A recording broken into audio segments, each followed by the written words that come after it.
Brothers and sisters, once again, we thank you for joining with us for this Bible study. Let's turn our Bible to Ephesians chapter 1, verse 18. సోదరులందరికీ మరొకసారి ఈ యొక్క Bible పట్టణంలో మీరు కూడా వచ్చినందుకు మీకు శుభములు తెలియజేస్తా ఉన్నాం. దయచేసి చూడండి, ఎఫెసీయులకు రాసిన పత్రిక 1వ అధ్యాయము 15-16 వచనాలు. प्रिय भाइयों बहनों को सभी लोगों को जय मसीह की और हम आपकी धन्यवाद करते हैं। आज शाम के समय में बाइबल अध्ययन के लिए आप सब लोग इकट्ठे हुए। आइए हम बाइबल अध्ययन के लिए एफेसियों की पत्री पहला अध्याय का 15 और 16 पद पढ़ते हैं। In English, it is 18.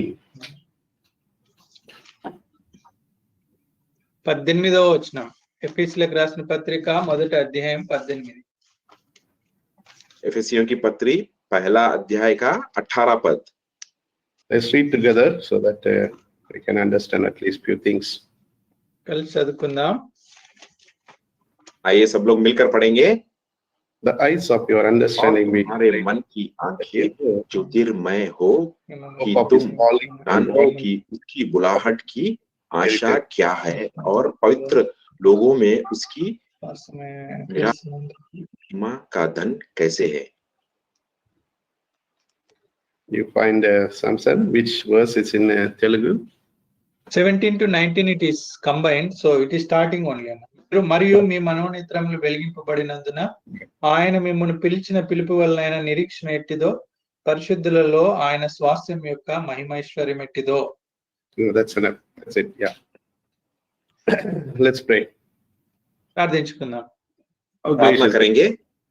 Our gracious God, Heavenly Father, we thank you for this blessed time. Thank you for your wonderful songs which inspires us to draw closer unto you.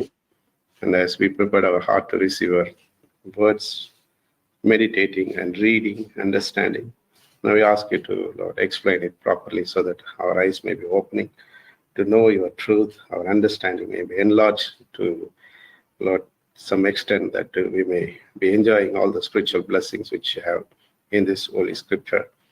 The prayer of Apostle Paul may be revealed what was in his thought towards the church at Ephesus at that time.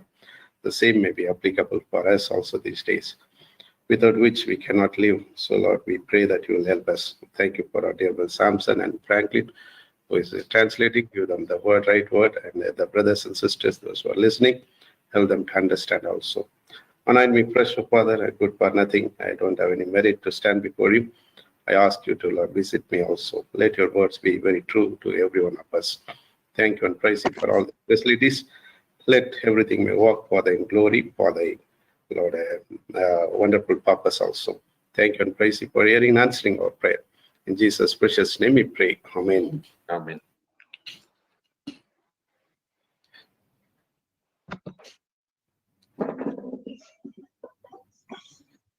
So I've been meditating or reading the Bible study messages, taking from this Ephesians chapter 1 up to 17 we have completed last week. మరి గత వారం వరకు మనం చూస్తే ఎఫెసీయులకు రాసిన పత్రిక 1వ అధ్యాయం 1వ వచనం నుండి 17వ వచనం వరకు మనం ధ్యానిస్తూ వచ్చాం. पिछले कुछ चंद दिनों से हम इस एफेसियों की पत्री से बाइबल अध्ययन और बाइबल पठन कर रहे हैं और पिछले हफ्ते तक हम एफेसियों की पत्री पहला अध्याय के 17 पद तक हम पूरा कर चुके हैं। It's in fact it's a Paul's prayer towards that church at Ephesus at that time. ఈ యొక్క భాగంలో మనం గమనించినట్టయితే ఆ దినాల్లో సంఘం కొరకు పౌలు గారు చేసినటువంటి ప్రార్థన ఇక్కడ మనం చూస్తాం.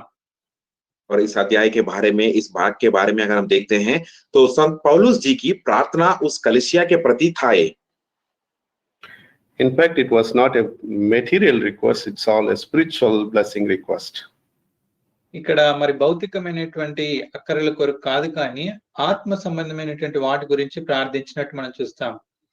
और यहाँ पर हम देख रहे हैं इस प्रार्थना इस प्रकार है, ये जो शारीरिक या इस दुनिया की रीति से नहीं है, लेकिन ये आत्मिक रीतियों के लिए प्रार्थना की, जैसा हम इस भाग में देखते हैं। So we see in the verse 18, the eyes of your understanding being enlightened, that you may know what is the hope of his calling and what the riches of the glory of his inheritance in the saints. ఈ యొక్క తెలుగులో 17 నుండి 19 వరకు కలిసి ఉన్నాయి. మొదటి భాగంలో మనం చూస్తే మీ మనోనేత్రములు వెలిగింపబడినందున ఆయన మిమ్మును పిలిచిన పిలుపు వలన నిరీక్షణ ఎట్టిదో పరిశుద్ధులలో ఆయన స్వాస్థ్యం యొక్క మహిమైశ్వర్యం ఎట్టిదో అని రాయబడుతూ వచ్చింది. और यहाँ पर अगर हम देखेंगे एफिसियों की पत्री पहला अध्याय का जो 18 पद हम जो शुरू में पढ़े हैं, और तुम्हारे मन की आंखें ज्योतिर्मय हो कि तुम जान लो कि उसकी बुलाहट की आशा क्या है और पवित्र लोगों में उसकी मिरास का महिमा का धन कैसे है. Since it is a Bible study, let's take little privilege to understand few of the words. ఇది బైబిల్ పఠనం కాబట్టి ఇందులో రాయబడిన కొన్ని పదాల గురించి మనం అర్థం చేసుకోవడానికి ప్రయత్నిద్దాం. ये बाइबल अध्ययन है और बाइबल का पठन है, तो हम मुख्य रीति से इस वचन के अंदर जो बातें हैं, जो वचने लिखे गए, उसके बारे में ध्यान करने की कोशिश करेंगे. The eye or the eyes. ఇక్కడ మనోనేత్రములు, నేత్రములు అనే ఒక మాట కూడా చూస్తాం. और यहाँ पर हम एक पद के बारे में देख रहे हैं, या एक बात कहा गया कि मन की आंखें. In the Bible, there are many meaning for this particularly eye.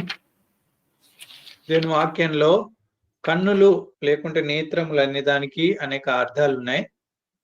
और बाइबल वचन में अगर देखेंगे पवित्र शास्त्र में इन आंखों के बारे में कई प्रकार की भिन्न रीति में लिखा गया.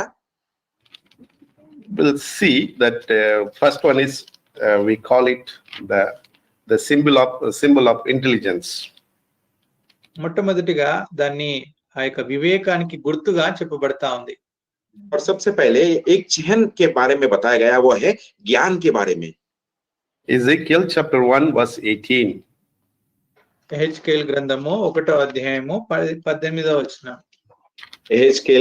एहेजकेल का किताब 18 अध्याय का where there is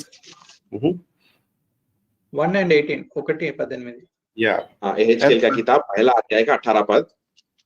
as per the rings they were so high that they were dreadful, and the rings were full of eyes round about them 4.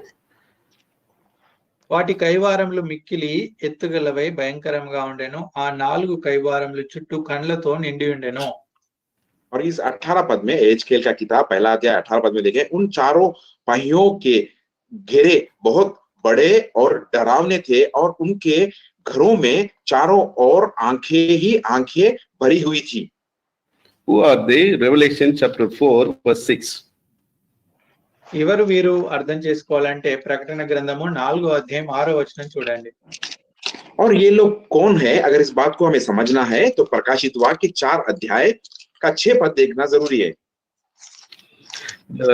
And before the throne there was a sea of glass like unto crystal in the midst of the throne, and around about the throne were 4 beasts full of eyes before and behind. మరియు ఆ సింహాసనం ఎదుట స్ఫటికమును పోలిన గాజు వంటి సముద్రం ఉన్నట్టుండెను. ఆ సింహాసనం మధ్యను సింహాసనం చుట్టూను ముందు వెనుక కన్నులతో నిండిన 4 జీవులుండెను. तो यहाँ पर प्रकाशित वाक्य 4 अध्याय के 6 पद में हम इस तरह देख रहे हैं, और उस सिंहासन के सामने बलोर के सामने कुछ का समुद्र है, सिंहासन के बीच में, और सिंहासन के चारों ओर 4 प्राणी हैं जिनके आगे पीछे आंखें ही आंखें हैं. And Ezekiel chapter 10 verse 12. ఎందుకంటే ఎహెజ్కేల్ గ్రంథము 10వ అధ్యాయము 12వ వచనము. एहेजकेल का किताब 10 अध्याय के 12 पद में भी अगर हम देखेंगे, And their whole body and their backs and their hands and their wings and their wheels were full of eyes round about, even the wheels that they 4 had. ఆ 4 కెరూబుల యొక్క శరీరములను, వీపులను, చేతులను, రెక్కలను, ఆ చక్రముల చుట్టూను కన్నులతో నిండి ఉండెను. 4ంటికి చక్రములుండెను. और इस एहेजकेल का किताब 10 अध्याय के 12 पद में हम देखते हैं, पीठ, हाथ और पंखों के सामने केरूबों के सारे शरीर, और जो पहिए उनके वे भी सभी चारों ओर आंखें से भरे हुए. So in this Ezekiel chapter 10, if you read, those are cherubims. ఈ యొక్క ఎహెజ్కేల్ గ్రంథము 10వ అధ్యాయం చదివితే ఇవి చెరూబిములని చెప్పబడతా ఉన్నాయి. और अगर हम ये एहेजकेल का किताब 10 अध्याय को पढ़ेंगे तो इसके बारे में समझेंगे कि ये करूबियों के बारे में कहा जा रहा है. So they are the symbol of intelligent. Everywhere they can look. కాబట్టి ఇవి ఒక జ్ఞానానికి వివేకానికి గుర్తుగా ఉన్నాయి. అవి ఎక్కడైనా అన్ని వైపులా అవి చూడగలవు.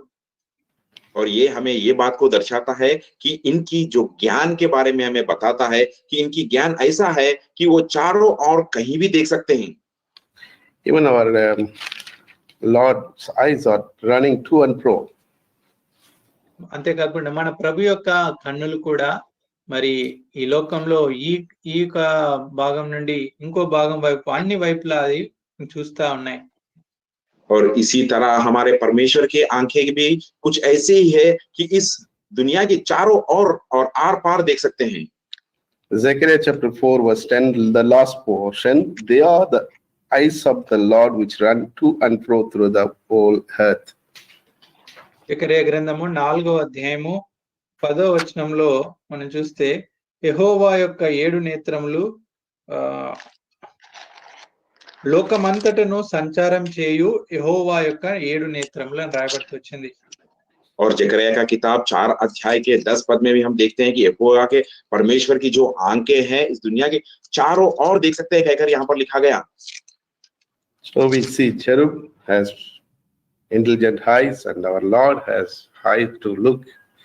And the same what we read here, Apostle Paul prays for the church, the saints should have the eyes of understanding.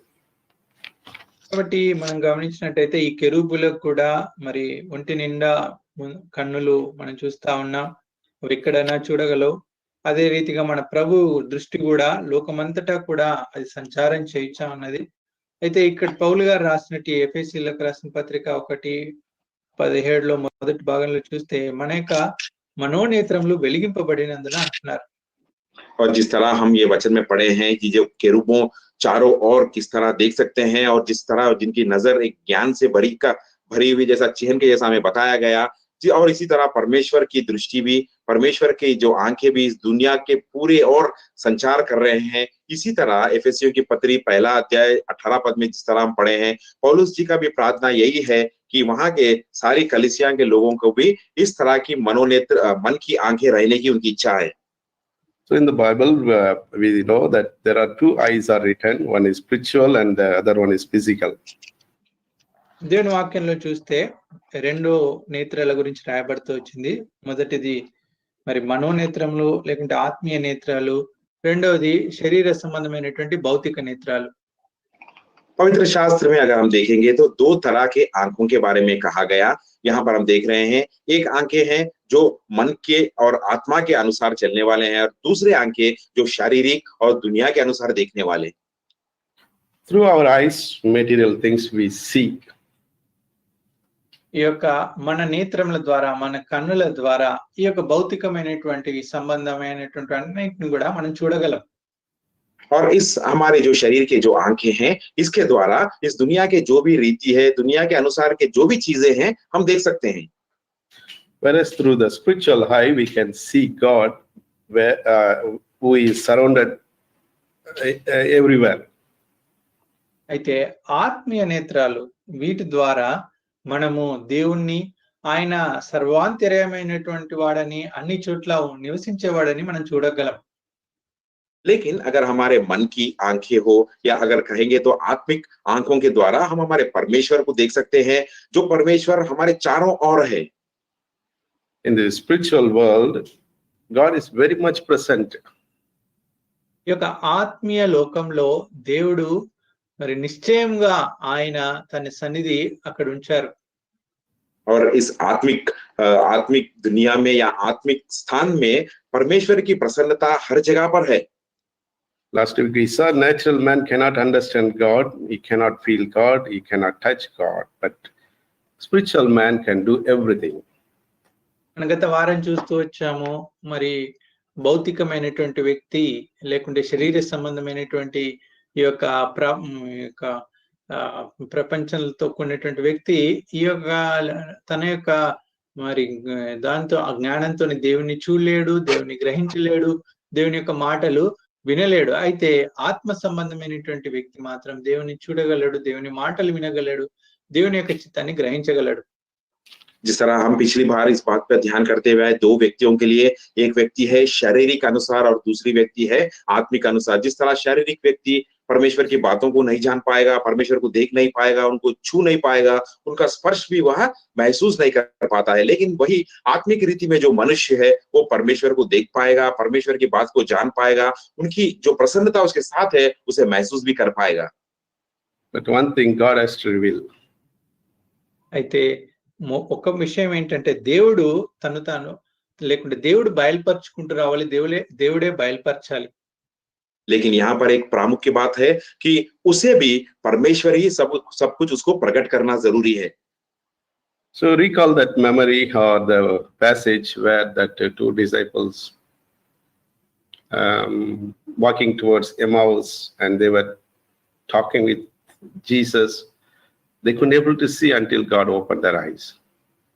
మనం ఒకసారి జ్ఞాపకం చేసుకుంటే ఇద్దరు శిష్యులు యేసుక్రీస్తు ప్రభువారితో పాటు ఆ యొక్క ఎమ్మాయి గ్రామం వైపు నడుచుకుంటూ వెళ్తున్నప్పుడు మరి యేసుక్రీస్తు ప్రభు వారి కన్నులు తెరిచేంత మట్టుకు కూడా ప్రభుని వారు చూడలేకపోతూ వచ్చారు. एक बार हम उस बात को दोहराते हैं, पीछे जाकर उस बात को देखते हैं। जिस तरह प्रभु यीशु मसीह के दो चेले एम्माई के गांव के ओर बढ़ रहे थे, चलते हुए जा रहे थे, लेकिन प्रभु यीशु मसीह भी उनके साथ था और प्रभु यीशु मसीह के साथ वो बातें कर रहे थे। लेकिन जब तक प्रभु यीशु मसीह ने उनकी आंखों को नहीं खोला तब तक वो प्रभु को नहीं पहचान पाए। In the Old Testament, we see when Ben-Hadad, the king wanted to capture Elisha. He sent the host and they were surrounded by them. But that Elisha assistant, he was afraid because he saw the physical things, but he can't see it spiritual. Whereas Elisha saw it spiritually and he said, "Go and see who is surrounding us." కాబట్టి మనము పాత నిబంధన గ్రంథంలో చూస్తే Elisha ప్రవక్త ఆ యొక్క సందర్భంలో గమనించినట్టయితే తన చుట్టూ చేరేచ్చినటువంటి ఆ బెన్హదదు సైన్యాన్ని చూచి ఎలీషా శిష్యుడు భయపడుతూ వచ్చాడు. అయితే ఎలీషా మాత్రము తన ఆత్మీయ నేత్రాలతోని దేవుడి యొక్క సైన్యాన్ని చూడగలుగుతూ వచ్చాడు. ఆ యొక్క శిష్యుడు తన యొక్క భౌతికమైనటువంటి కన్నులతో చూడలేకపోతూ వచ్చాడు. అప్పుడు ఎలీషా చెప్తూ వచ్చాడు, నువ్వు వెళ్ళి బయటికి వెళ్ళి నీ యొక్క నేత్రములు తెరిచి చూడు, మన కొరకు ఎవరున్నారో అని చెప్తూ వచ్చాడు. जब राजा बेन्हदद की सैनिकों ने रथों पर आकर एलीशा को गिरफ्तार करने के लिए सोचे थे, एलीशा को बंदी बनाने के लिए वो चारों ओर जिस पहाड़ पर एलीशा था उस चारों ओर वो लोग घेर चुके थे, तब वो एलीशा का चेला ने उन रथों को देखकर वो तो डर गया था। लेकिन अचुंबक एलीशा ने अपने मन की आंखों से देखा था कि परमेश्वर की सेना उसके चारों ओर थी। तब जाकर उससे कहा कि तुम जाके अब देखो हमारे चारों ओर कौन घेरे में है। So it's very much, in the scriptural truth that through spiritual eyes we can see God what he is doing. కాబట్టి మరి అది ఎంతో నిశ్చయము, మన యొక్క ఆత్మీయ నేత్రాల ద్వారా, మన యొక్క మనోనేత్రాల ద్వారా దేవుడు ఏం చేస్తా ఉన్నాడో ఏమై ఉన్నాడో మనం చూడగలం. और ये बात निश्चय है कि अगर हम अपनी मन की आंखों के द्वारा, आत्मा की आंखों के द्वारा हम देखेंगे तो परमेश्वर जो कार्य करने जा रहे हैं उसे हम देख सकते हैं। So those are done things, but what is our hope? What is our thought? అయితే అవన్నీ కూడా పాత నిబంధనలో ఇవి జరిగిపోయినటువంటి సంగతులు. అయితే మన యొక్క ఆలోచన, మన యొక్క నిరీక్షణ ఏంటి? ये सारी बातें तो पुराने नियम में बीत चुके हैं, लेकिन अभी इस परिस्थिति में, इस स्थिति में हमारी और धीरज क्या है और हमारा सोच विचार किस तरह है? What we are looking to see, మనం వేటి కొరకు చూస్తా ఉన్నాం, మనం దేని కొరకు మరి మనం వేటిని చూడబోతా ఉన్నాం, और हम आगे चलकर क्या देखने जा रहे हैं और क्या देखने की इच्छा हम में है। 2 Corinthians chapter 4 verse 18. చూడండి, 2 కొరింథీయులకు రాసిన పత్రిక 4వ అధ్యాయం 18వ వచనం. देखिए 2 कोरिन्थियों की पत्री 4 अध्याय का 18 पद। While we look not at the things which are seen, but the things which are not seen, for the things which are seen are temporal, but the things which are not seen are eternal. సమస్తమును Last verse, 4 verse 18, 2 Corinthians. 2 కొరింథీ 4వ అధ్యాయము 18వ వచనము. క్షణమాత్రముండు మా చులకని శ్రమ మా కొరకు అంతకంతకెక్కువ నిత్యమైన మహిమము భారము కలుగజేయుచు నేలనగా దృశ్యమైనవి అనిత్యములు అదృశ్యమైనవి నిత్యములు. Yes. और हम देखते हैं दूसरी कोरिन्थियों की पत्री 4 अध्याय के 18 पद में इस तरह लिखा गया, और हम तो देखी हुई वस्तुओं को ना परंतु अनदेखी वस्तुओं को देखते रहते हैं, क्योंकि देखी हुई वस्तुओं थोड़े ही दिन की है परंतु अनदेखी वस्तुएं सदा बनी रहती है. So we are looking unto that eternal things. కాబట్టి మనము ఆ నిత్యమైనటువంటి వాటిని చూస్తా ఉన్నాం. और हम ये चीजों को देख रहे हैं जो सदा तक बनी रहे. So in Bible, of course, it speaks of heart. When we open our heart, we can see the spiritual truth. కాబట్టి దేవుని వాక్యంలో ఈ కన్నులు నేత్రాలు మన యొక్క హృదయాన్ని తెలియజేస్తా ఉన్నాయి. ఎప్పుడైతే మన హృదయం తెరబడుతుందో అప్పుడే మనం చూడగలం. और यहाँ पर पवित्र शास्त्र में ये आंखें हैं अपने मन के बारे में बता रहा है, हमारे हृदय के बारे में बताया रहा है कि अगर अब जब हम हमारे हृदय को या मन को खोलेंगे तो हम परमेश्वर के कार्यों को, उनके बातों को देख सकते हैं और सुन सकते हैं. Many of the people's lack of understanding, they couldn't able to see what is the scriptural truth. కాబట్టి చాలా మందికి వారు అర్థం చేసుకోలేకపోతా ఉంటారు. ఎందుకంటే దేవుని వాక్యంలో ఉన్నటువంటి ఆత్మీయ సత్యాలు గ్రహించక వాళ్ళు అర్థం చేసుకోలేరు. कई लोगों के बारे में हम देखते हैं कि वो जो पवित्र शास्त्र में जो बातें लिखी हैं, वो जो आत्मिक बातें हैं, उसे कहीं अच्छी तरह नहीं समझ पाते. Those who are seeing God, those who are having fellowship with God, those who are having understanding with God, they are very closer to God. కాబట్టి ఎవరైతే దేవుని చూడగలుగుతా ఉన్నారో, ఎవరైతే మరి దేవుని యొక్క వాక్యాన్ని అర్థం చేసుకుంటా ఉన్నారో వారు దేవునికి సమీపంగా ఉండేవారుగా ఉంటున్నారు. और जो लोग पवित्र शास्त्र के वचन समझ पा रहे हैं, जो परमेश्वर को देख पा रहे हैं, सुन पा रहे हैं, वह परमेश्वर के बहुत ही निकट और करीब रहते हैं. In Psalm 119 verse 18 we read, "Open thou mine eyes that I may behold wondrous things out of thy law." అది కీర్తనలు 119వ కీర్తన 18వ వచనం. 119వ కీర్తన 18వ వచనంలో రాయబడుతూ వచ్చింది, నేను నీ ధర్మశాస్త్రము ఆశ్చర్యకరమైన సంగతులను చూచునట్లు నా కన్నులు తెరువుము. भजन संहिता में हम देखते हैं, भजन संहिता 119 की 18 पद में हम पढ़ते हैं, मेरी आंखों को खोल दे कि मैं तेरी व्यवस्था की अद्भुत बातें देख सकूं. Out of thy law means out of the scripture, there are plenty of wondrous things are contained. Only when God opens the eyes, we can see it. కాబట్టి ధర్మశాస్త్రం అంటే దేవుని యొక్క వాక్యము అని సెలవిస్తా ఉంది. ఎప్పుడైతే దేవుడు కన్నులు తెలియజేస్తాడో మనము ఆశ్చర్యకరమైనటువంటి సంగతులను చూడొచ్చు. और यहाँ पर हम देखते हैं कि तेरी व्यवस्था मतलब यहाँ पर परमेश्वर की कई सारी बातें लिखी गई है, जो परमेश्वर अगर मन की आंखें खोलें तभी हम ये बातों को समझ पाते हैं. So it's very much evident when God opens our eyes of understanding, we'll see the glorious things, the spiritual related things. కాబట్టి ఎప్పుడైతే దేవుడు మన యొక్క మనోనేత్రాలు మరి వెలిగింపబడతాయో మనకు అప్పుడు ఆ యొక్క పరసంబంధమైనటువంటి ఆత్మ సంబంధమైనటువంటి అనేక విషయాలు మనము తెలుసుకోగలం.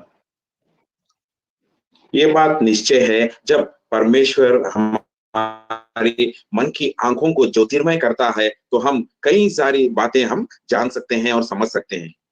In Isaiah chapter 6 verse 10 we read, యెషయా గ్రంథము 6వ అధ్యాయము 10వ వచనంలో మనం ఈ రీతిగా చదువుతాం. यशायाह का किताब 6 अध्याय के 10 पद में हम इस तरह पढ़ते हैं, make the heart of this people fat and make their ears heavy and shut their eyes, let they see with their eyes and hear with their ears and understand with their heart and convert and be healed. వారు కన్నులతో చూచి చెవులతో విని హృదయంతో గ్రహించి మనస్సు మార్చుకొని స్వస్థత పొందకపోవునట్లు ఈ జనుల హృదయము క్రొవ్వి చేసి వారి కన్నులు మందపరిచి వారి కన్నులు మూయించమని చెప్పాను. और यहाँ पर हम देखते हैं 6 के 10 में, तू इन लोगों के मन को मोटा और उनके कानों को भीरा कर और उनकी आंखों को बंद कर, ऐसे ना हो कि वे आंखों से देखे और कानों से सुने और मन से बुड़े और मन फिराए और चंगा हो जाए।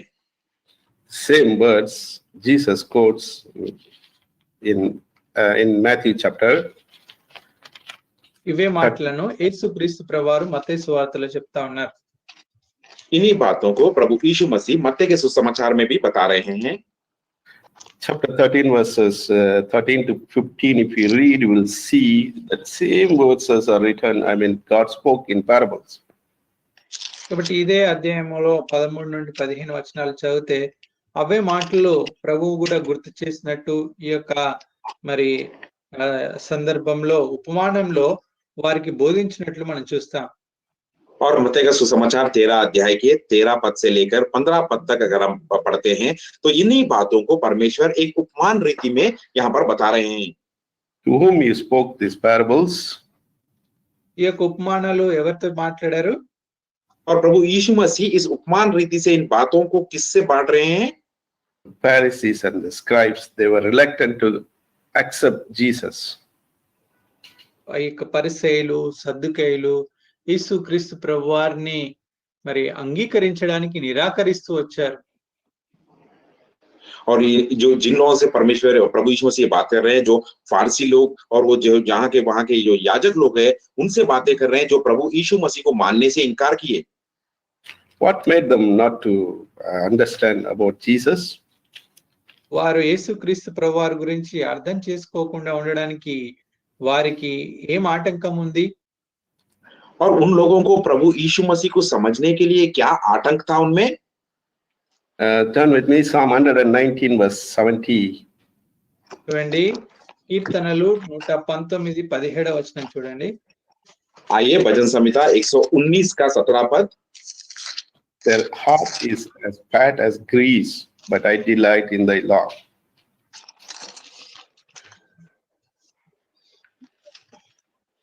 Under 19 verse 70. 70 ఓకే. కీర్తనలు 119 70వ వచనం. వారి హృదయం కురుబు వలె మందంగా ఉన్నది, నేను నీ ధర్మశాస్త్రం బట్టి ఆనందించుచున్నాను. भजन संहिता 119 का 17 पद में हम देखते हैं उनका मन मोटा हो गया पर 70 भजन संहिता 119 का 70 पद, उनका मन मोटा हो गया है परंतु मैं तेरे व्यवस्था के कारण सुखी हूं। So the heart is as fat as grease. So they couldn't able to see what Jesus is telling. They couldn't able to understand what Jesus is explaining to them. కాబట్టి వారి హృదయం క్రొవ్వు వలె మందంగా ఉన్నది కాబట్టే ఆ సద్దుకయ్యులు పరిసయ్యులకు యేసుక్రీస్తు ప్రభువారు ఏం బోధిస్తా ఉన్నారు, ఏం తెలియజేస్తా ఉన్నారు వారికి అర్థం కాలేదు. उनका मन मोटा हो गया था कि इसीलिए जो प्रभु यीशु मसीह बातें उनसे कर रहे थे याजकों से और फारसियों से, वो समझ नहीं पाए। In a figurative sense or in a symbolize, it's abundant and also lusty, and outwardly it's like a green, something like that. కాబట్టి ఈ మామూలుగా దీన్ని అర్థం చేసుకున్నట్టయితే ఈ యొక్క మాటలకు కృభు వల్లే మందము అంటే మరి బాహ్యంగా చాలా పచ్చగా కనబడము, లేదంటే చాలా లావుగా అయినటువంటి విషయాలని తెలియజేస్తా ఉంది. यहाँ पर एक मोटापन का मतलब हम देख सकते हैं कि एक हरा भरा दिखना या मोटेपन में खूबसूरत दिखना के बारे में कहा जा रहा है। यहाँ पर We would have heard many times, his eyes are like a fat, his closes. కాబట్టి మనం అనేక సార్లు వినుంటాం, ఈయన కన్నులకు క్రొవ్వు పట్టింది, లేకుంటే మరి ఆయన యొక్క కన్నులు క్రొవ్వు కలిగి ఉన్నాయని మాటలు మనం చాలా సార్లు వింటా ఉంటాం. कई बार हम किसी से कहते हैं कि इसकी आंखें बहुत मोटे हो गए या इसकी आंखों में बहुत चर्बी चढ़ी है बोलकर हम कहते हैं। So because of that, the fatness, they forsake God. కాబట్టి వారికి ఉన్నటువంటి ఆ హృదయం కృగువుని బట్టి వారు దేవుణ్ణి తృణీకరించేవారుగా ఉన్నారు. और उनके मन की मोटापन या चर्बी के कारण वो प्रभु यीशु मसीह को समझ नहीं पाए। In Deuteronomy chapter 32 verse 15, if you see about Israel, but Jeshurun waxed fat and kicked, thou art waxed and fat, thou art grown thick, thou art covered with the fatness. Then he forsook God which made him, and lightly esteemed the rock of his salvation. చూడండి, ద్వితీయోపదేశ కాండము 32వ అధ్యాయము 15వ వచనంలో మనం చూసినట్టయితే, యెషూరును క్రొబిన వాడై కాలు జాడించెను, నీవు క్రొబి బలిసి మందుడవైతివి, వాడు తన్ను పుట్టించిన దేవుని విడిచెను, తన రక్షణ శైలమును తృణీకరించెను. यहाँ पर व्यवस्था विवरण के 32 अध्याय के 15 पद में देखते हैं, परंतु यीशु ने मोटा होकर लात मारने लगा, तू मोटा और हुष्ट पुष्ट हो गया और चर्बी से छू गया है. Jeshurun means Israel. ఇక్కడ యెషూరును అనగా ఇజ్రాయేలు యొక్క ఫుట్ నోట్ లో మనం చూడగలం. और यहाँ पर हम देखते हैं, परंतु यशूरन मतलब, यहाँ पर हम नीचे नोट्स में देख सकते हैं कि यशूरन मतलब इस्राएल की प्रजा. See, God blessed them so much abundantly. Because of that, they driven away or they forgotten God in their own life. చూడండి, ప్రభు దేవుడు వారిని ఎంతో ఆశీర్వదిస్తూ వచ్చాడు. అయితే వారి యొక్క ఆశీర్వాదంలో, వారి యొక్క సమృద్ధిలో దేవుని కార్యాలు మర్చిపోయేవారుగా ఉన్నారు. यहाँ पर हम देखते हैं, परमेश्वर ने इस्राएल की प्रजा को बहुतायत से आशीष दिए हैं, बहुतायत से उनको हर चीज दिया है, तो उस बहुतायत में वो परमेश्वर को ही भूल गए. What we understand when God blesses, even in the material blessings, we should not going away from God. కాబట్టి దీన్ని బట్టి మనం ఏం అర్థం చేసుకోవాలి అంటే, దేవుడు మనల్ని భౌతికంగా ఆశీర్వదిస్తూ వచ్చినప్పుడు, అనేక విషయాలు మనకు అనుగ్రహిస్తూ వచ్చినప్పుడు, మనము వాటిని చూసి దేవునికి దూరంగా వెళ్ళిపోకూడదు. यहाँ पर हमें हमारे लिए समझने वाली बात क्या है, यही है कि अगर परमेश्वर ने हमें बहुतायत से आशीष दिया है और बहुतायत से लाभ दिया है, तो उन परिस्थितियों में हमें परमेश्वर को नहीं भूलना चाहिए. When Jesus about to ascend to heaven, he wanted his disciple to go and preach the gospel.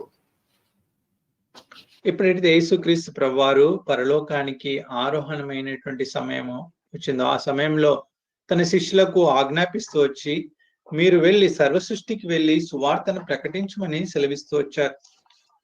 जब प्रभु यीशु मसीह परलोक आरोहण होने का समय आया था, तो तब उन चेलों को बुलाकर प्रभु यीशु मसीह ने कहा कि आप दुनिया के चारों ओर जाकर सुसमाचार बांटो. So he opened their understanding that they might understand the scripture. We read in Luke chapter 24 verse 45. లూకా సువార్త 24వ అధ్యాయం 45వ వచనంలో చూస్తే మనం అక్కడ చదవచ్చు, దేవుడు వారి యొక్క దేవుని యొక్క వాక్యాలు లేకుంటే లేఖనాలు గ్రహించినట్లు ఆయన వారి మనస్సును తెరుస్తూ వచ్చారు. और यहाँ पर हम देख सकते हैं इस बात को, लूका का सुसमाचार 24 अध्याय के 45 पद में हम इस तरह पढ़ते हैं कि परमेश्वर ने, प्रभु यीशु मसीह ने उनके जो मन की आंखें खोल दी थी, उसके द्वारा वो परलोक संबंध के बातों को समझ पाए. As a result, we know how disciples afterwards, they were wonderful and successful in doing God's work. తర్వాత మనం గమనించినట్టయితే ఏ రీతిగా వారు శిష్యులు, యేసుక్రీస్తు ప్రభు వారి శిష్యులు దేవుని యొక్క పరిచర్య విషయంలో, సువార్త విషయంలో ఎంతో ఘనంగా వాడబడుతూ వచ్చారని మనం గమనించవచ్చు. और हम ये बात को देख सकते हैं, जब प्रभु यीशु मसीह ने उनके मन के आंखों को खोल दिया और उन्हें भेजा, तो हम देखते हैं सुसमाचार के द्वारा किस तरह के अद्भुत और आश्चर्य कार्य वो लोग किए. So for the people who doesn't want to accept Lord, today God wants to tell them that do not harden your heart. Don't be lack in that understanding. కాబట్టి ఎవరైతే ఇంకా ప్రభుని రక్షకునిగా అంగీకరించకుండా, స్వీకరించకుండా ఉన్నారో, వారితో ప్రభు ఇదే సెలవిస్తా ఉన్నారు, మీ యొక్క హృదయాలను కఠినపరచుకోకండి అని చెప్తా ఉన్నారు. और आज प्रभु परमेश्वर, प्रभु यीशु मसीह जो आज तक प्रभु यीशु मसीह को उद्धारकर्ता कहकर नहीं माने हैं, उनसे ये बातें कर रहे हैं कि अभी भी ये वचन को सुनकर अपने हृदय को कठिन मत करो। That's why we read Hebrews chapter 3 verse 13. We are exhorting every time when we gather together and telling about Lord Jesus, about the spiritual matter, about the salvation, that word we read, but exhort one another daily while it is called today, lest any of you be hardened through the deceitfulness of sin. Hebrews 13. ఎబ్రిలకు రాసిన పత్రిక 3వ అధ్యాయము తెలుగులో 13 నుండి 15 వరకు కలిసి ఉన్నాయి. పాపం వలన మీ హృదయం కోపం నేడు మీరు ఆయన శబ్దం వినేలా కోపం పుట్టించినప్పటి వల్లే మీ హృదయములను కఠినపరచుకొనకూడదు అని ఆయన చెప్పాను. और इब्रानियों का किताब 3 अध्याय के 13 पद में यहाँ पर लिखा गया, आज की दिन वो कहता जा रहा है कि दिन एक दूसरे से समझौता रहो और अपने हृदयों को कठिन मत करो, कठोर मत करो. Yeah, we request those who are listening, those who are not accepted, do not harden your heart. God may open your eyes of understanding to see him, his glorious work. He is for everyone. So accept and submit yourself and surrender yourself and see how glorious, wonderful things you will enjoy in God's life. కాబట్టి ఇంకా ఎవరైతే రక్షణ పొందలేరో వారందరికీ తెలియజేస్తున్నాము, ఇంకా మీరు సమయం ఉండగానే మరి మీ యొక్క హృదయాలను కఠినపరచుకొనకుండా మీ యొక్క జీవితాన్ని ప్రభువుకు అప్పగించండి. ప్రభు యొక్క మాటలను స్వీకరించండి. ఆయనను మీ యొక్క సొంత రక్షకునిగా అంగీకరించండి. आज के समय में, इस समय में जो भी भाई और बहन इस वचन को सुन रहे हैं और प्रभु यीशु मसीह को अपने उद्धारकर्ता कहकर ग्रहण नहीं किए, स्वीकार नहीं किए, तो ये बात आपसे कहा जा रहा है कि समझो और अपने हृदय को कठोर मत करो, प्रभु यीशु मसीह को ग्रहण करो और उनके बातों को स्वीकार करो, उद्धार पाओ. See, God's words are speaking to you. God is ready to open your heart. దేవుని యొక్క వాక్యం మీతో మాట్లాడుతా ఉంది. దేవుడు మీ యొక్క హృదయాన్ని తెరవగలడు, ఆయన సిద్ధంగా ఉన్నారు. तो परमेश्वर आपसे बातें कर रहे हैं और प्रभु यीशु मसीह आपके हृदय खोलने के लिए तैयार है. Luke chapter 16 verse 14 we read, and a certain woman named Lydia, seller of purple of the city of Thyatira, which worshipped God, heard us, whose heart the Lord opened, that she attended unto the things which were spoken of Paul. Luke's gospel అన్న Acts chapter 16 verse 14. అపోస్తల కార్యములు 16వ అధ్యాయము 14వ వచనము చూడండి. प्रेरितों का कार्य దైవ బుద్ధి గల ఒక స్త్రీ, ఆమె ఊదా రంగు పొడిని అమ్ము తుయతైర పట్టణస్థురాలు. ప్రభు ఆమె హృదయం తెరిచిన గనుక పౌలు చెప్పిన మాటలందు లక్ష్యముంచెను. यहाँ पर हम देखते हैं लुदिया नामक एक स्त्री के बारे में हम पढ़ते हैं कि ये एक यहाँ पर कपड़े बेचने वाली एक भक्त स्त्री सुनी थी और प्रभु उसके मन की आंखें खोल दिए थे, तो वह पौलुस की बातों पर चित्त लगाकर प्रभु को वह उपासना करने लगी. She was ready to receive the word of God, and Lord was ready to open her heart so she could able to receive Lord Jesus Christ as her personal savior. చూడండి, ఆమె దేవుని యొక్క వాక్యాన్ని వినడానికి తన హృదయాన్ని సిద్ధపరచుకుంది. ప్రభు కూడా ఆమె హృదయాన్ని తెరుస్తూ వచ్చారు. అందుకొరకే ఎప్పుడైతే వారు ఆమె వాక్యం విన్నదో మరి ప్రభు యందు విశ్వాసం ఉంచింది, ఆ ప్రభుని రక్షకునిగా ఆమె స్వీకరించింది. और उसके मन में यह इच्छा था कि परमेश्वर की बातें सुनकर उस बातों को पर वह अपनी श्रद्धा लगाई थी और परमेश्वर ने उसकी श्रद्धा को देखकर उसके मन को खोल दिया, तो वह प्रभु यीशु मसीह को और परमेश्वर की बातों को ग्रहण की और स्वीकार की. It should be our prayer also, like Paul prayed for Ephesians. కాబట్టి ఏ రీతిగా మరి పౌలు గారు ఎఫెసీల కొరకు ప్రార్థిస్తూ వచ్చారో అలాంటి ప్రార్థన మనం కూడా కలిగి ఉండాలి. और जिस तरह पौलुस जी की प्रार्थना उस एफेसियों की कलीसिया के बारे में था, हमारे भी प्रार्थना इस तरह होना चाहिए. Psalm 119. కీర్తనలు 119. Psalm 118. Samhita 119. So that should be our prayer also. Open my eyes, that we already saw that one, of course. That should be our prayer also. God has to open our eyes. కాబట్టి కీర్తనలు 119:18లో మనం చదువుకున్నట్టు ఇలాంటి ప్రార్థన మనం కూడా కలిగి ఉండాలి. ప్రభా, నీ యొక్క ఆశ్చర్యమైన సంగతులు చూచినట్లు నా కన్నులు తెరువమని ప్రార్థిస్తూ రావాలి. जिस तरह भजन संहिता 119 की 18 पद में पढ़ते हैं कि मेरी आंखें खोल दे कि मैं तेरी व्यवस्था को, अद्भुत बातों को समझ पाऊं, इस तरह हमारी प्रार्थना भी होना चाहिए. And Lydia ready to receive the word of God. God opened her heart. When we pray to God, God will open our eyes. కాబట్టి ఏ రీతిగా లిడియా మరి దేవుని యొక్క వాక్యాన్ని స్వీకరిస్తూ వచ్చిందో, దేవుడు తన యొక్క హృదయాన్ని తెరుస్తూ వచ్చాడో, మనం కూడా అట్టి రీతిగా సిద్ధపాటు కలిగి ఉంటే, దేవుని యొక్క మాటలు వినడానికి ఆశ కలిగి ఉంటే, దేవుడు మన యొక్క హృదయాన్ని, మన యొక్క కన్నులను కూడా తెరిచేవారుగా ఉన్నారు. जिस तरह उस स्त्री लूथिया ने परमेश्वर की बातों पर अपना चित्त लगाया, श्रद्धा होकर उस बातों को सुना, अगर उसी तरह की श्रद्धा, उसी तरह की इच्छा हम में भी है तो परमेश्वर हमारे भी हृदय को भी खोलेंगे और उनकी बातें हमें भी सुनाएंगे. The next one is that he may know what is the hope of his calling. మరి ఇక్కడ చదువుతున్నటువంటి ఈ భాగంలో రెండో విషయం ఏంటంటే, ఆయన మిమ్మును పిలిచిన పిలుపు వలనైనా నిరీక్షణ ఎట్టిదో. और यहाँ पर इसी एफेसियों की पत्री जो वचन हम पढ़े 18 पद में, यहाँ पर और एक बात भी हम देखते हैं कि उसकी बुलाहट की आशा क्या है. Because Paul was very certain what was his calling. పౌలు గారు తన యొక్క పిలుపు ఏంటో ఆయన ఖచ్చితంగా ఎరిగి ఉన్నాడు. और यहाँ पर हम देखते हैं पौलुस जी को जिस तरह का बुलावट वो परमेश्वर से आया था उसके बारे में वो जानते हैं. Acts chapter 26, if you read verses from 15 to 18, you will see what was his calling. అపొస్తలుల కార్యములు 26వ అధ్యాయం 15 నుండి 18 వరకు చదివితే ఆయన యొక్క పిలుపు ఎలాంటిదో, ఎందుకొరకు ప్రభు పిలిచారో అక్కడ స్పష్టంగా రాయబడుతూ వచ్చింది. प्रेरितों का कार्य 26 अध्याय के 15 पद से लेकर 18 पद तक हम पढ़ेंगे तो यहाँ पर हम साफ समझ सकते हैं कि किस तरह का बुलाहट परमेश्वर की ओर से पौलुस जी को मिला था. That's Gentile to be a people of God, to open the Gentiles' eye, to make them understand, to relieve from the Satan power. He was called.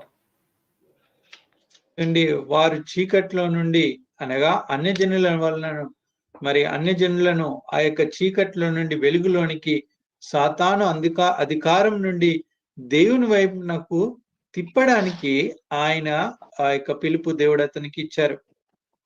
और यहाँ पर इन वचनों में हम देखते हैं कि जो अन्य जाति के लोग हैं, जो पाप के और नाश के ओर जाने वाले लोग हैं, उन्हें परमेश्वर के और प्रभु यीशु मसीह के और उनकी आंखों को उनके और बदलने के लिए उनकी बुलाहट थी. Every believer should understand or should know what is their calling. కాబట్టి ప్రతి విశ్వాసి వారి యొక్క పిలుపు ఏంటో మరి వారు గ్రహించుకొని ఉండాలి. और हर एक विश्वासी को ये बात अपने समझ में रखना चाहिए और जानना चाहिए कि परमेश्वर की बुलावट उसकी जीवन में किस तरह है. Take notes, Romans chapter 8 verse 30 and then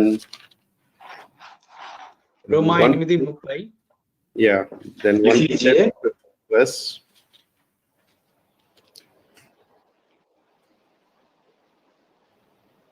and 9. రోమా 8:30.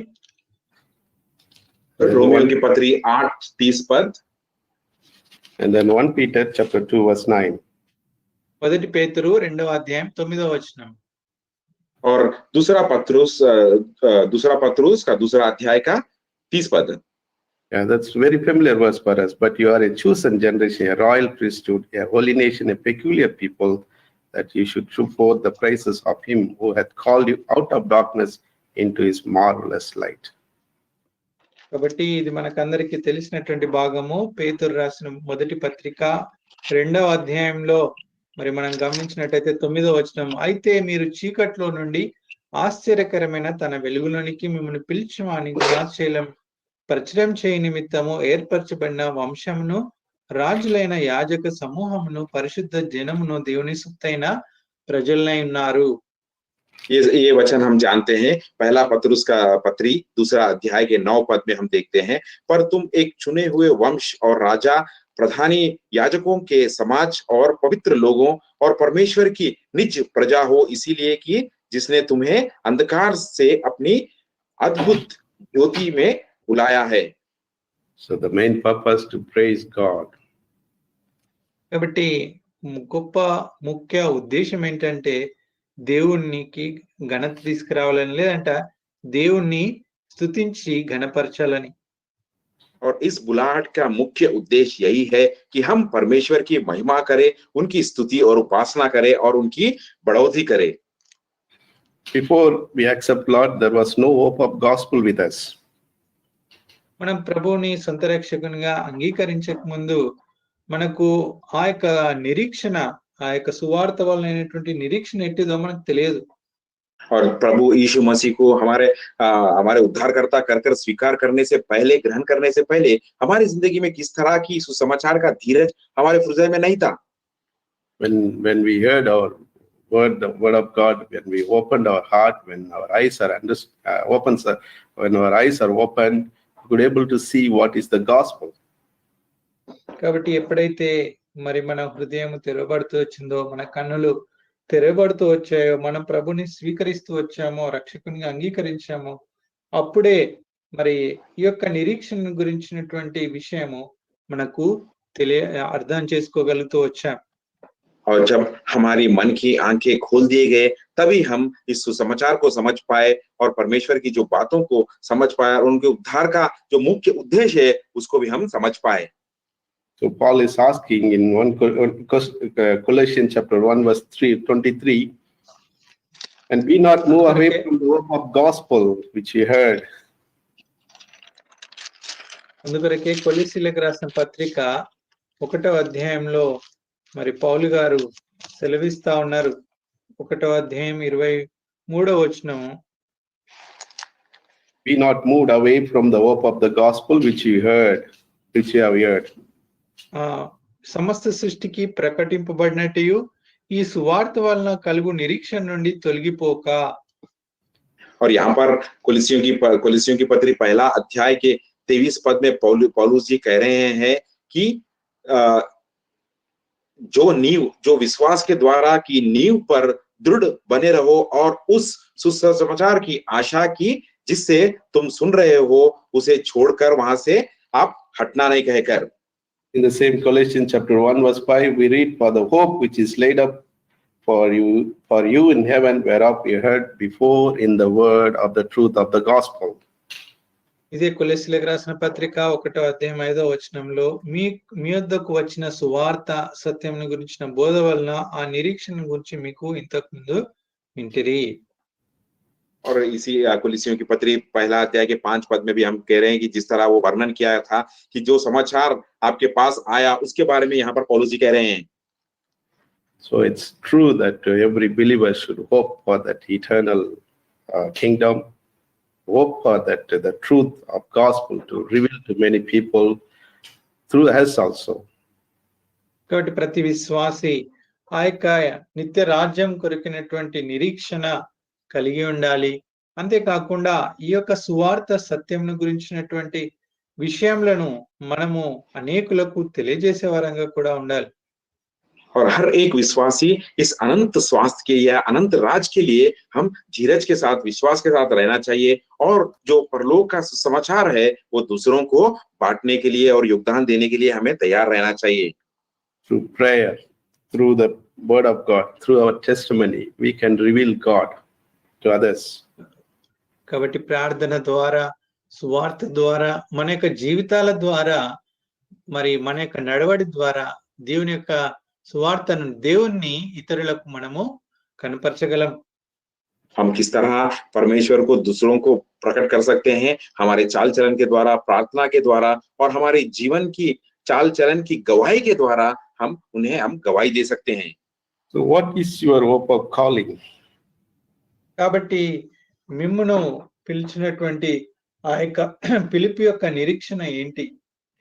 और जिस बुलाहट से आपको बुलाया गया उस बुलाहट की धीरज आपका क्या है? In other words, what is your calling? ఇంకొక మాటలో చెప్పాలంటే మీ యొక్క పిలుపు ఏంటి? और अगर दूसरी बात में आप कहना चाहते हैं तो आपकी बुलाहट किस तरह की है? Let's turn to Galatians chapter 5 verse 5. దయచేసి చూడండి గలతీయులకు రాసిన పత్రిక 5వ అధ్యాయం 5వ వచనం. आइए दया करके देखिए गलतियों की पत्री 5 अध्याय का 5 पद. For we through the Spirit wait for the hope of righteousness by faith. ఏలైనగా మనము విశ్వాసము గలవరమై నీతి కలుగునను నిరీక్షణ సఫలమగునని ఆత్మ ద్వారా ఎదురు చూచుచున్నాము. और यहाँ पर गलतियों की पत्री 5 अध्याय के 5 पद में हम देखते हैं क्योंकि आत्मा के कारण हम विश्वास से आशा की हुई धार्मिकता की बांटते जा रहे हैं. Through the righteousness of our Lord Jesus Christ, with the faith we want stand before God. With that faith we are living in this earth. కాబట్టి ఆ యొక్క నీతి ద్వారా యేసుక్రీస్తు ప్రభువుగా కలిగినటువంటి ఆ యొక్క నీతి ద్వారా యథార్థ ద్వారా ఈ లోకంలో ఉంటున్నాం. ఆ యొక్క విశ్వాసం ద్వారానే ఈ లోకంలో జీవిస్తా ఉన్నాం. और जो प्रभु यीशु मसीह के द्वारा जो उनकी धार्मिकता के द्वारा जिस विश्वास के द्वारा हमें यह मिला है उसी विश्वास के साथ या उसी धार्मिकता के साथ हम परमेश्वर के सामने भी ठहरे हैं. That's also called hope of that's also called the blessed hope. అదే ఈ యొక్క మరి మహిమతో కూడినటువంటి నిరీక్షణ అని చెప్పబడతా ఉంది. और ये बात ये हम इस तरह भी कह सकते हैं कि महिमा में जो धीरज हमें मिला है. That's what we read in Titus chapter 2 verse 13, looking for that blessed hope, the glorious appearing of the great God and our Savior Jesus Christ. అదే మనం తీతుకు రాసిన పత్రిక 2వ అధ్యాయం 13వ వచనంలో చదవచ్చు. మరి అనగా మహాదేవుడు రక్షకుడైన ఆ ప్రత్యక్షకు మహిమ యేసుక్రీస్తు మహిమ యొక్క ప్రత్యక్షకు ఎదురు చూచు మరి ఈ లోకంలో స్వస్థ బుద్ధితో నీతితో భక్తితో బ్రతుకుచుండవలెను. और तीतुस की 2:13 में यही लिखा गया है कि जो प्रभु यीशु मसीह के द्वारा जो धीरज हमें मिला है उस धीरज के द्वारा ही हम हमारी जीवन को आगे ले जा रहे हैं. That's the heavenly hope what God has given to us. కాబట్టి ఆ యొక్క పరలోక సంబంధమైనటువంటి నిరీక్షణ శుభప్రదమైనటువంటి నిరీక్షణ ఈ యొక్క నిరీక్షణ ప్రభు మనకు అనుగ్రహించారు. और ये जो धीरज है जो शुभ प्रधान का धीरज है जो परलोक से परमेश्वर ने जो हमें दिया है. First time he came to save the people. మొట్టమొదటిసారి అయితే యేసుక్రీస్తు ప్రభువారు అందరినీ మరి రక్షించడానికి లోకంలోకి వచ్చారు. और सबसे पहले प्रभु यीशु मसीह ने इस धरती पर आया कि सब लोगों को उद्धार दे सके. Second time he is coming to take the people, those who have been saved, those who are waiting for him, that is church. రెండోసారి ఎవరైతే ఆయన కొరకు వేచి ఉన్నారో నిరీక్షణ కలిగి ఉన్నారో వారిని తీసుకుని వెళ్ళడానికి ఆయన రానయ్యున్నారు. और दूसरी बार जो प्रभु यीशु मसीह आ रहे हैं तो जो तैयार है और जो उनकी इंतजार में है उन्हें ले जाने के लिए आ रहे हैं. First time he came and was crucified. Second time he is going to come in incarnation. కాబట్టి మొట్టమొదటిసారి ఆయన వచ్చారు, ఆయన సిలువను ఎక్కారు, ఆ సిలువలో బలి అవుతూ వచ్చారు. రెండోసారి ఆయన మరి ఆయన ప్రత్యక్షతలో లేదంటే మహిమా స్వరూపిగా ఆయన రానే ఉన్నారు. और पहली बार जब प्रभु यीशु मसीह इस धरती पर आए थे तो वो क्रूस पर चढ़ गए थे, हमारे पापों के लिए क्रूस पर बलिदान हो गए. लेकिन जब दूसरी बार आ रहे हैं तो एक महिमा स्वरूपी होकर वो आ रहे हैं. First time he came and hanged on a tree, and the second time he is going to seated on the throne. He is already sitting on the throne. కాబట్టి మొట్టమొదటిసారి ఆయన ఆ యొక్క సిలువలో మరి లేకుండా సిలువలో వేలాడుతూ వచ్చారు. మరి రెండోసారి అయితే ఆ యొక్క సింహాసనం మీద ఆయన కూర్చుండబోతా ఉన్నారు.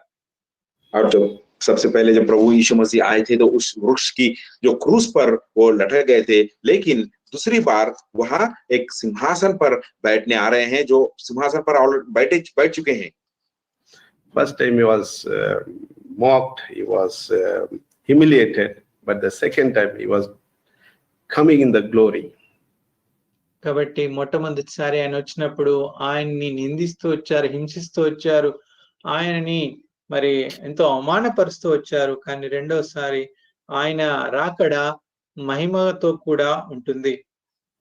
और पहली बार जब वो आए थे तो निंदा सहे हैं, कई तरह की दर्द और दुख सहे हैं, लेकिन दूसरी बार वो आ रहे हैं एक महिमा स्वरूपी होकर। First time he came, he was judged by men, but the second time he is going to judge the people. కాబట్టి మొట్టమొదటిసారి ఆయన వచ్చినప్పుడు మనుషుల చేత ఆయన తీర్పు తీర్చబడుతూ వచ్చారు. రెండోసారి ఆయన రాబోతా ఉన్నారు. అప్పుడు మరి ఆయన సమస్త మానవాళికి ఆయన తీర్పు తీర్చినై ఉన్నారు. और जब पहली बार प्रभु यीशु मसीह इस धरती पर आए थे तो मनुष्यों ने उनके प्रति न्याय किया था, लेकिन दोबारा जब वो आ रहे हैं तो वो मनुष्यों के प्रति वो न्याय बताएंगे। Remember, first time he was standing before Pilate to be judged. Now Pilate and others going to stand before him. మొట్టమొదటిసారి మనం గుర్తుంచుకుంటే ప్రభు అయిన యేసుక్రీస్తు వారు శిలువను ఎక్కక ముందు పిలాతు ఎదుట ఆ న్యాయపీఠం ఎదుట నిలబడుతూ వచ్చాడు. కానీ ఆయన యొక్క రెండవ రాకడలో పిలాతు ఏంటి అందరూ కూడా ఆయన యొక్క న్యాయపీఠం ఎదుట నిలబడవలసి ఉంటుంది. और जब पहली बार प्रभु यीशु मसीह ने धरती पर आए थे तो राजा पायलट के सामने वो ठहराए थे न्याय विमर्श के लिए, लेकिन जब दोबारा प्रभु यीशु मसीह आएंगे तो उस राजा पायलट के साथ सभी लोग न्याय के लिए उनके सामने ठहरा रहेंगे। This is the blessed hope all the believers are looking for. కాబట్టి ఇలాంటి శుభప్రదమైనటువంటి నిరీక్షణ కొరకు ప్రతి ఒక్క విశ్వాసి ఎదురు చూస్తా ఉన్నారు. और इस तरह का शुभ धीरज के लिए हर एक व्यक्ति इंतजार में है। Glorious future is waiting for every believer. కాబట్టి ప్రతి విశ్వాసి కొరకు ఆ మహిమయుక్తమైనటువంటి మరి దినాలు లేకుంటే ఆ యొక్క రోజులు ఉన్నాయి.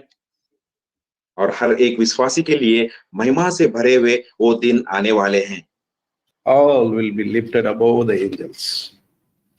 కాబట్టి అందరూ కూడా ఆ యొక్క దూతల కంటే అత్యున్నతమైనటువంటి స్థానంలోనికి ఎత్తబడతారు. और उस दिन स्वर्गदूतों से भी ऊंचे में हम उठाए जाएंगे। Should we not wait for that glorious hope? కాబట్టి అలాంటి గొప్ప నిరీక్షణ కొరకు మనం వేచి ఉండకూడదా? और इस तरह की महान धीरज के लिए क्या हम इंतजार ना करें? Should not be in that calling as God called everyone.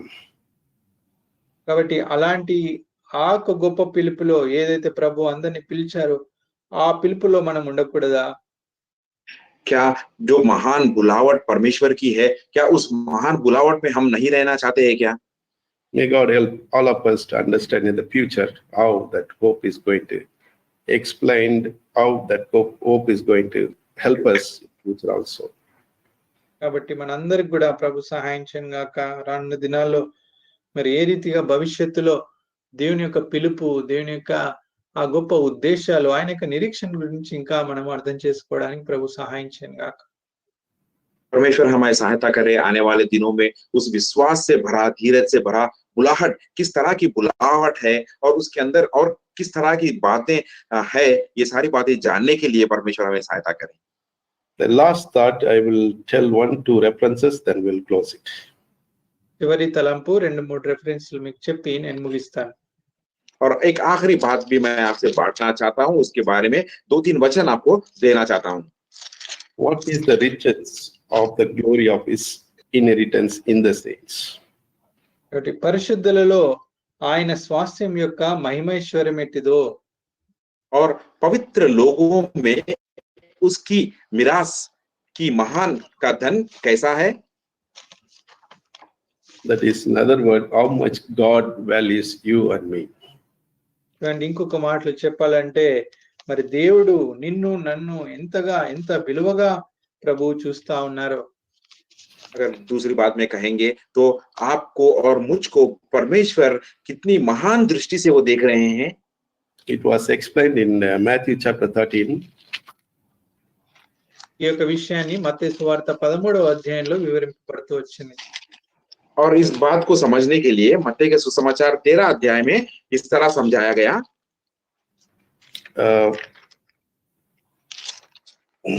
Matthew chapter 13,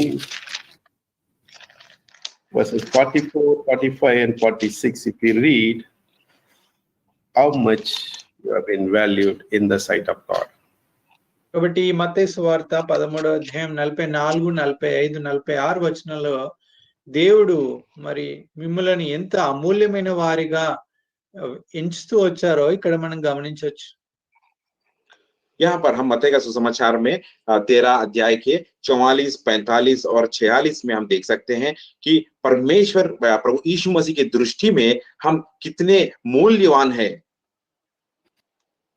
In the parable, field is the world, and the treasure is you and me, and the sacrifice what God has paid on the cross. That's how He bought that field, you and me. కాబట్టి ఇక్కడ పొలము అనగా లోకము, మరి అక్కడ మరి అంతేకాకుండా అక్కడ చెల్లించబడినటువంటి ఆ యొక్క క్రయము, అది ప్రభు తన శిలువలో చేసినటువంటి క్రయాన్ని సూచిస్తా ఉంది. ఆ యొక్క మరి మంచి ముత్యము అది నిన్ను నన్ను పోలి ఉన్నది. और यहाँ पर दुष्टांत के रीति में कहा गया खेत के बारे में जो दुनिया को दर्शाता है, और अनमोल मोती के बारे में यहाँ पर दृष्टांत दिया गया, ये जो हमारे प्रति कहा गया. The second parable, you and me are good pearls. ఇక రెండవ భాగంలో మనం చూస్తే నీవు నేను ఒక అమూల్యమైనటువంటి ముత్యముల వలె ఉన్నాం. और ये दूसरे दृष्टांत में अगर हम देखेंगे तो आप और मैं एक अनमोल मोती की तरह बताया गया है. For that great pearl, He paid great price, that is on the cross. కాబట్టి ఆ మంచి ముత్యం కొరకు మరి ప్రభు గొప్ప క్రయాన్ని చెల్లిస్తూ వచ్చారు. ఆ యొక్క కల్వరి శిలువలో ఆయన చెల్లిస్తూ వచ్చారు. और इस अनमोल मोती के लिए परमेश्वर प्रभु यीशु मसीह ने बहुत ही बड़ा मूल्य चुकाया, और वो जो मूल्य है वो प्रभु कलवरी क्रूस में वह उसे चढ़ाया. So He bought everything and given to God. Do you think you and me are such valuable people? కాబట్టి సమస్తము కూడా ఆయన తండ్రికి ఇస్తూ వచ్చాడు. కాబట్టి ఆ అంత క్రయం చెల్లించడానికి మనము నిజంగా అంత విలువైన వారమా, అంత అమూల్యమైన వారమా? इतनी सारी मूल्य उन्होंने प्रभु यीशु मसीह ने परमेश्वर पिता को चुकाया, क्या इतना मूल्य चुकाने के योग्य हम है क्या? Read one time that John 3:16, how much God loves you and me. That's why Jesus Christ came and He paid everything and He purchased you and me. కాబట్టి మనకు తెలుసు యోహాను సువార్త 3వ అధ్యాయం 16వ వచనంలో దేవుడు ఎంతగా లోకాన్ని ప్రేమించాడో ఆ యొక్క ప్రేమను బట్టే మరి యేసుక్రీస్తు ప్రభువారు ఈ లోకంలోనికి వచ్చారు. నీ కొరకు, నా కొరకు, మన కొరకు ఆయన ఆ క్రయాన్నంతా చెల్లిస్తూ వచ్చారు. पढ़िए यूहन्ना का सुसमाचार 3रा अध्याय का 16 पद पढ़िए, जहां पर परमेश्वर ने लिखा, प्रभु यीशु मसीह ने लिखा है कि कितना प्यार वो इस जगत से करते हैं, इस प्यार के लिए ही वह ये सारा दाम चुकाए हैं. So you have been considered so much value in the sight of God. కాబట్టి మనము ఎంతగా దేవుని యొక్క దృష్టిలో ఎంతో అమూల్యమైన వారంగా ఎంచబడుతూ వచ్చాం. इसीलिए परमेश्वर की दृष्टि में हम इतना बहुमूल्य हम दिखाए गए हैं. That's the inheritance in the God sees in the saints. కాబట్టి అలాంటి మరి నిరీక్షణ లేకుంటే అలాంటి స్వాస్యము దేవుడు తన యొక్క ప్రజల్లో విశ్వాసుల్లో చూస్తా ఉన్నారు. और प्रभु यीशु मसीह परमेश्वर इस तरह का मिरास उनके जो विश्वासियों में और उनके बच्चों में देख रहे हैं. Let's read Ephesians chapter 1 verse 18, then we will close it. రండి ఎఫెసీయులకు రాసిన పత్రిక 1వ అధ్యాయం 18వ వచనం చదువుకొని ముగించుకుందాం. आइए एफेसियों की पत्री 1 अध्याय का 18 पद पढ़कर हम इसे बंद करते हैं. The eyes of your understanding being enlightened, వెలిగింపబడినందున ఆయన His calling and what the riches of the glory of जान लो इसकी बुलाहट, ఆయన స్వాస్థ్యం యొక్క మహిమ ఎంతదో, विरास का महिमा का धन कैसे है. May God bless these words. Let's pray. దేవుడి వాక్యం దీవించుగాక. ప్రార్థించుకుందాం. परमेश्वर इस वचन को आशीष दे. आइए प्रार्थना करते हैं. Our gracious God, Heavenly Father, we thank you and praise you for this blessed evening hours. Thank you for your faithful verses. Help us to understand you in a spiritual way. Open our eyes of understanding. Help us to know our hope of calling, the richness which you have found in us. We are not worthy, Lord, but you paid everything and you purchased us. And that hope, what we hope, that you are going to come and receive again in future, in one day, that we are all going to be with you. We'll be, Lord, in that kingdom. You're going to rule. You're going to judge the world also. Thank you and praise you for such a hope you have given us. Many of people in this earth get to know you as personal Savior. Their eyes are full of fat. They are after this worldly desire and the pleasures, and they will pray for them also. Open their eyes of understanding to see you, to know you, to come to you, and to be baptized in thy name, so that, Lord, they can also be a part of in thy kingdom. And their calling, their hope, maybe, Lord, explain in such a way that they also know as our Lord Jesus Christ, the only source of blessings, only source for the heaven. Lord, you loved so much, even though we don't deserve to be in that kind of things, yet to send your only begotten Son on this earth to sacrifice. He took all the humiliation. He was judged. A sinless person became sin for us. Thank you and praise you for that kind of things you have done it, Father. We simply accept all these things. As Paul prayed for the church at Ephesus saints, we pray for us also. Pray for the saints here and everywhere, those who are still to know the spiritual truth. God may open their eyes of understanding. Thank you and praise you for our dear ones who listen, those who are going to listen also. May it be explained in such a way, with the limitation we have, Lord, done it. Seal it, O Father, so that it may be useful in the future also. Pray for the sick and suffer people, touch and heal them. We pray for those who are waiting for the job, help them. We pray for those who are, Lord, having some financial problem also. Take all those things. Worldly, material things may be met for them, and spiritual things may be granted to them. All the spiritual blessings may carry with us, so, Lord, we may have that blessed hope one day to meet you. Thank you and praise you for Samson and Franklin, who could able to help in this ministry translation. Bless them. Give them good health, oh Father. Lord, we pray for tomorrow for the ministry. Prepare us for that ministry also. Anoint that servants, those who are going to stand there. And we do remember, Lord, for the 23rd ministry also, whatever thy plan, may God do it accordingly. Thank you and praise you for every blessings which are given to this Hebron Fellowship. Pray for those who couldn't able to join today because of genuine reason. A portion of blessing may be granted to them also. Give us, Lord, good sleep tonight and prepare us for tomorrow. Thus we commit everyone in the loving care, asking this prayer in the name of Lord and Savior, Jesus Christ. Amen. The grace of the Lord Jesus Christ and the love of God and the communion of the Holy Ghost rest and abide with us both now and forevermore. Amen. Amen.